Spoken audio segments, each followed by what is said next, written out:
Hello guys, good evening. আপনারা সব কেমন আছেন? আপনি ঘরে পাশে একটা ভিডিও নিয়ে আসলাম।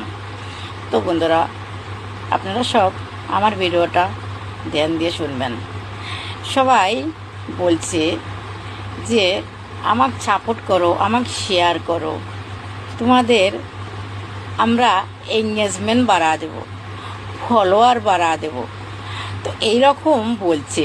যারা যারা বড় আইডি আছে তারা ছোট আইডি করে এইরকম ভয় দেখাচ্ছে, মানিটাইজার নিয়ে যাবি, এরকম হবি, ওরকম হবি।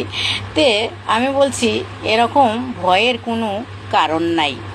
কিসের জন্য বললাম এই কথাটা? যে আমরা সব অনলাইনে কাজ করতে আসছি, তাই বলছি যে আমরা সব একসাথে কাজ করে যাব, এগিয়ে যাব, এটাই আমি বললাম। তো বন্ধুরা, আমার ভিডিওটা মন দিয়ে দেখবেন। যদি ভালো লাগে